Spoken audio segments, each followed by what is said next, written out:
Dan beberapa waktu yang lalu saya advice beberapa startup, anak-anak muda bikin startup, dan mereka startupnya di Singapura.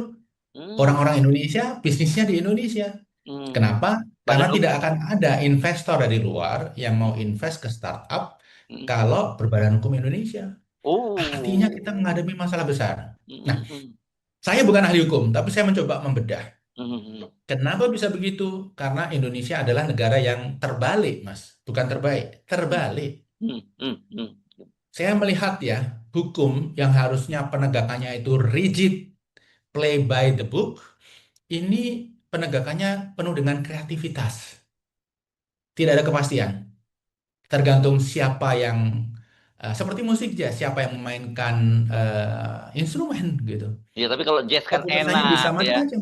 Kalau jazz masih bisa dinikmati improvisationnya gitu. Tapi kalau Ini ini dinikmati oleh kelompok tertentu yang tertentu saja. diuntungkan. Hmm, hmm, Nah, ya, yang menarik lagi adalah ketika penegakan hukumnya itu kreatif, ya. dunia usaha justru menjadi rigid Hmm, karena takut kreatif, takut dianggap melanggar hukum.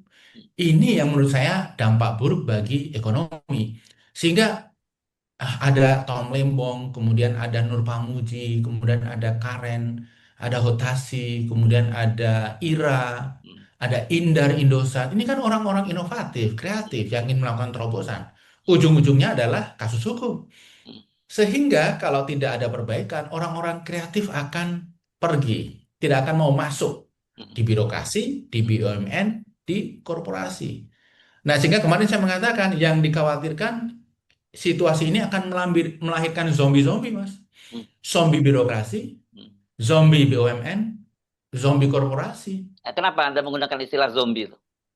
Zombie itu adalah makhluk Hmm, yang masih bisa bergerak, hmm. seolah-olah hidup, tapi sebenarnya mati. Oh, Karena oke. tidak ada kreasi, tidak ada tujuan, tidak ada ambisi, tidak ada target yang luar biasa. Nah, kalau yang terjadi birokrasi kita seperti itu, yang penting jalan, tidak melanggar peraturan, nggak ada inovasi, nggak apa-apa.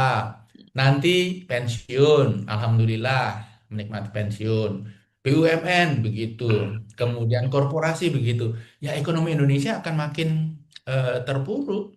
Kemarin ada salah satu narsum yang menarik itu, Pak Sofyan Jalil. Pak Sofyan Jalil Beliau mantan menteri, mengatakan, ya menteri, iya, sebagai Menteri BUMN, beliau hadir dan beliau mengatakan apa yang terjadi di BUMN dulu, apa yang dilakukan, dan harapannya 10 tahun berikutnya seperti apa. Tapi fakta yang beliau temui lebih mengkhawatirkan.